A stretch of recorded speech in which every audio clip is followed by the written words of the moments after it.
At ngayon nga ay birthday ko mga mare. Chuta mare, walang nakaalala sa kumare niyong expired. Kaya naman kahit masama ang loob ko, napabili na rin ako ng Maria Clara. Para naman, hindi nakakahiya sa mga kumare ko. Ha ha ha, ay nako.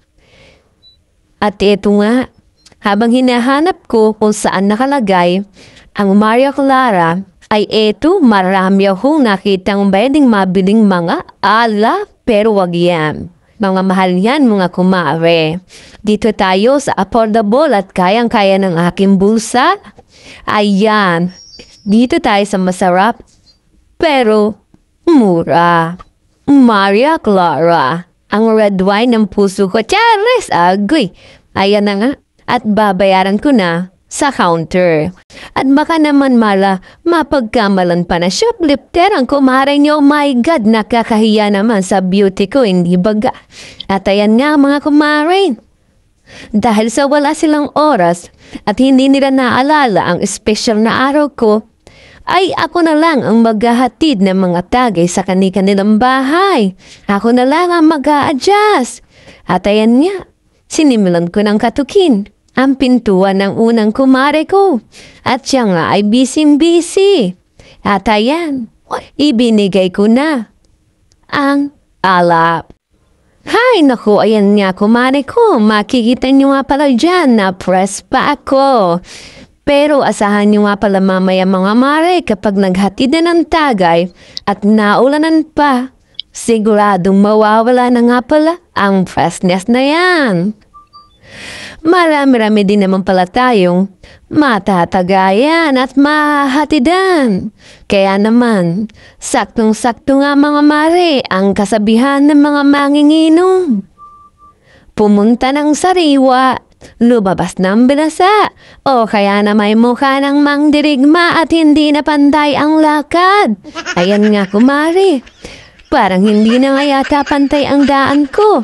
Kawawa naman ang naggawa ng karsada. Ay, sorry na po agad. At parang sikat na nga yata ang inyong kumare, may kumakaway na sa camera. Agoy, Charis. Charis lamang po, kahit nga maulan, gora pa rin para maghatid ng mga tagay. Dahil sa wala silang oras, ako na ang magbibigay ng oras para sa kanila. At eto na tayo, mukhang walang tao. Magpapayong muna ang kumare nyo dahil umuulan po ngayon. Pero kahit maulan, hindi tayo papipigil para magdala ng kasiyahan sa kanila. At ayan nga, mukha pa siyang Hagardo Bersosa. Pero okay lang, mapapangiti na natin yan pag inilabas na si Maria Clara na para bang gusto na niyang ubusin ng isang inuman lang. Kaya naman binigyan agad ng kumare ko ng baso at baka maubos na ito ay saglit lang daw siya daw ay magre-refresh muna. Paghahandaan muna sa harap ng camera. Ayan na mga kumare. At mukhang nag-retouch pa siya yata mare, nagpulbos pa yata para sa kanyang unang tagay, ayan. At masarap nga daw pala ang Maria Clara. O diba, sabi ko naman sa inyo, may enjoy nyo ang Maria Clara. Maria Clara, Maria Clara, Pilipino. Marami ko'y pakinggan nyo. Ang asawang 13. Mukhang masaya ito ating lasingin. Hindi pa man lasing, kumakanta na. Lalo pa siguro kapag may nakaisang bote.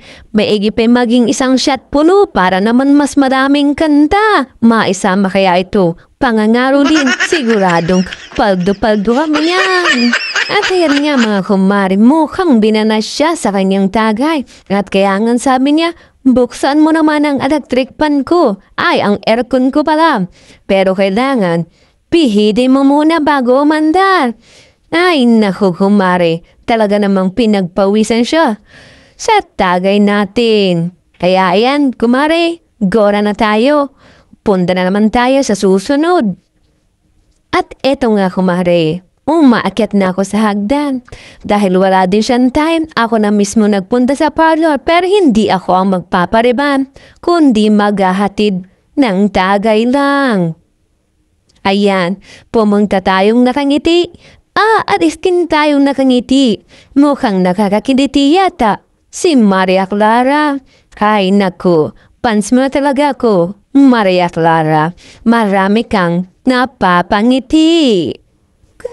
Kaya nga sabi ko sa kanya mga kumare, yan na nga lang ang nagpapakilig sa'yo, tatanggihan mo pa. O diba? Salamat kay Maria Clara at ikaw ay pinakilig. At ito nga, gora na uli ako. Sumakay na ako ng tricycle mga kumare at mas malayo uli ang aking pupuntahan. Okay lang yan kahit tumulan.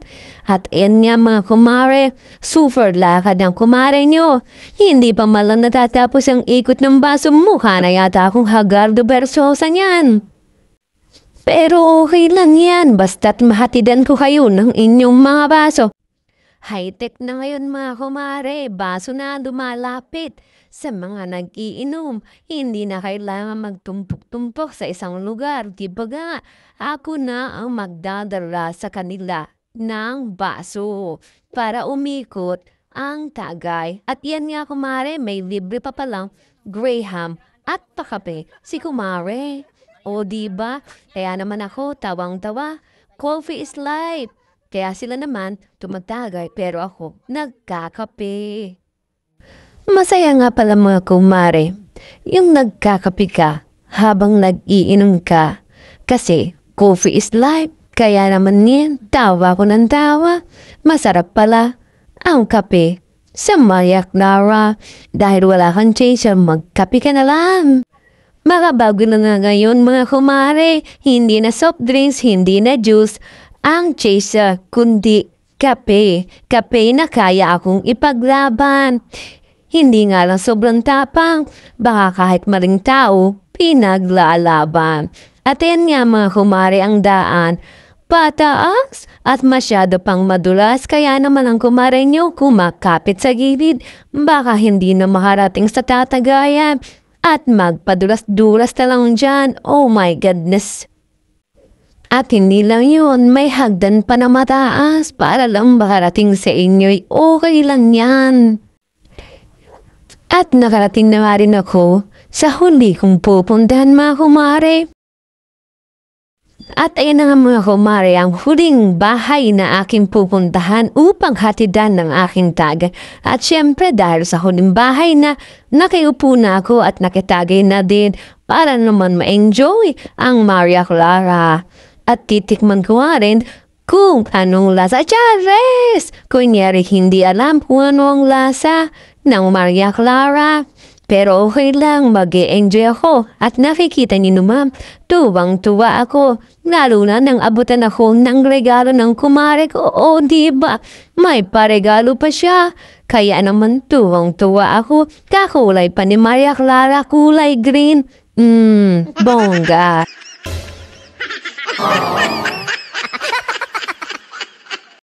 Hindi naman siguro halata na ako'y tuwan-tuwa sa natanggap mong regalo. Kaya ayan naman, mapapatagay na din ako.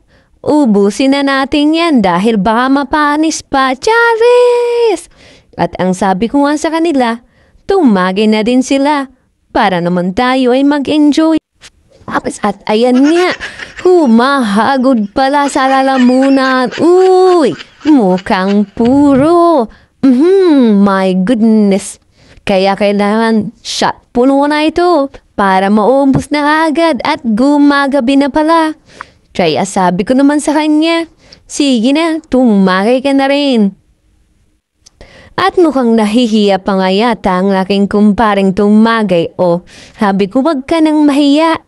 Tayo-tayo lang naman dito at wala namang makakakita ng iyong tagay. Kahit punuin mo pa yan, wala namang makakakita, di ba ga? O, cheers! Shot puno!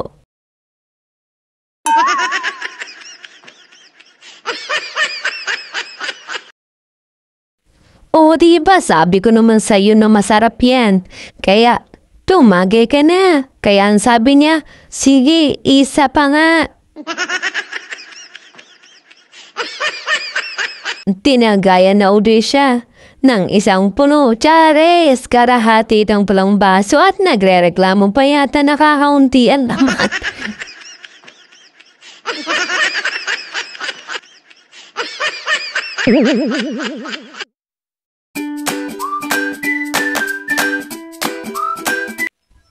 Thank you for watching, mga kumare. Tara, kape!